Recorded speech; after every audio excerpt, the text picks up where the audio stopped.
अनिमेशिका देहरादून की दोनों ब्रांचेज में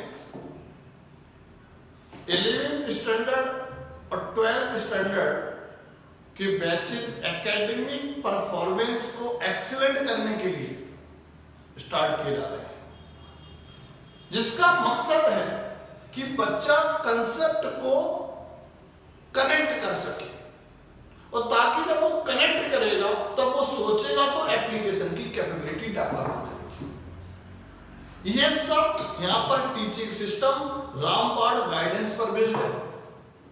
इस प्रोसेस में, इस गाइडेंस के अंतर्गत सबसे पहले बच्चे को कंसेप्ट का डेली रूटीन लाइफ में उसका यूज क्या है, फिजिक्स में, केमिस्ट्री में, मैथमेटिक्स और बायोलॉजी के जो कंसेप्ट है, उस कंसेप्ट का डेली रूटीन लाइफ में सुबह से शाम तक हम कितना यूज करते हैं, ये सबसे पहले बताया जाता है। उसी के साथ जितने भी चैप्टर हैं उस कंसेप्ट का हर एक चैप्टर में कितना एप्लीकेशन है।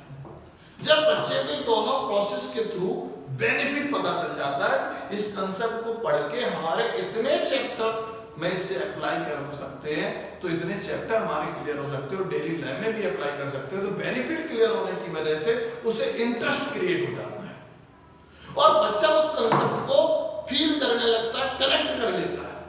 जब कनेक्ट कर लेता है तो वो सोचता है और सोचने के माध्यम से उस कंसेप्ट को समझ लेता है, मतलब उस कंसेप्ट के अप्लाई करने की टर्म्स और कंडीशन और की पॉइंट्स बच्चे को क्लियर हो जाते हैं।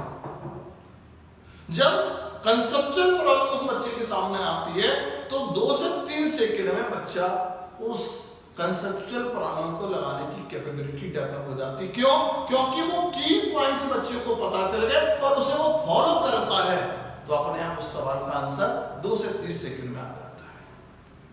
अब पॉइंट आया कि न्यूमेरिकल सवाल, तो जब कंसेप्ट को जब अप्लाई करता है तो नेचुरली फॉर्मूला बनता है, तो फॉर्मूला की टर्म्स और कंडीशन भी बच्चे को क्लियर हो जाती है। तो जब किसी भी न्यूमेरिकल सवाल को जब बच्चा अटेम्प्ट करता है, चाहे वो फिजिक्स का हो, चाहे वो केमिस्ट्री का हो, चाहे वो मैथमेटिक्स का हो, तो वो उस टर्म्स और कंडीशन को फॉलो करता है। तो जब वो फॉलो करता है तो नेचुरली बिना किसी कंफ्यूजन के किसी भी लेवल का सवाल वो 10 से 15 सेकंड में अटेम्प्ट कर लेता है और बाकायदा स्टेप वाइज भी लिख लेता है। और जब स्टेप वाइज प्रॉपर लिखेगा तो नेचुरली उसको पूरा नंबर मिलेगा, तो उसके स्कूल में जो परफॉर्मेंस है वो भी एक्सीलेंट हो जाएगी, बोर्ड एग्जाम में एक्सीलेंट परफॉर्मेंस हो जाएगी।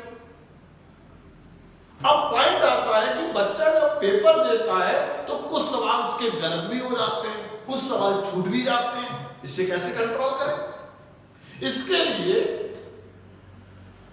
अनिमेशिका इंस्टीट्यूट में वीकली मंथली जो टेस्ट होते हैं उसकी हम लोग एनालिसिस करते हैं और 1 to 1 हर बच्चे की कमियों को पहचानते हैं कि किस कारण कितने सवाल छूट गए और कितने सवाल गलत हुए। उस कमियों को रिमूव करने की स्ट्रेटजी बच्चे के साथ शेयर करते हैं, जिससे बच्चा 5 से 7 टेस्ट में अपनी कमियों को रिमूव कर लेता है। तो धीरे धीरे जब कमी को वो रिमूव कर लेगा तो नेक्स्ट अब जो 10-12 टेस्ट के बाद जितना आता है वो उतना सही करके आता है और आता हुआ सवाल छोड़कर नहीं आता है। इसके थ्रू अपने आप टाइम मैनेजमेंट की भी कैपेबिलिटी बच्चे के अंदर डेवलप हो जाती है। यदि कोई भी स्टूडेंट इस प्रोसेस के थ्रू यदि अपनी स्टडी को करता है तो पढ़ना कम पड़ेगा और आउटपुट एक्सीलेंट होगा, मतलब अपनी स्टडी को स्मार्ट स्टडी में बदल सकता है। और कम पढ़ के ही, सटीक पढ़ के ही बोर्ड एग्जाम में, स्कूल एग्जाम में अच्छा परफॉर्म होने के साथ साथ जेईई में, नीट यूजी में, एनडीए में सिलेक्शन अच्छी रैंक के साथ ले सकता है।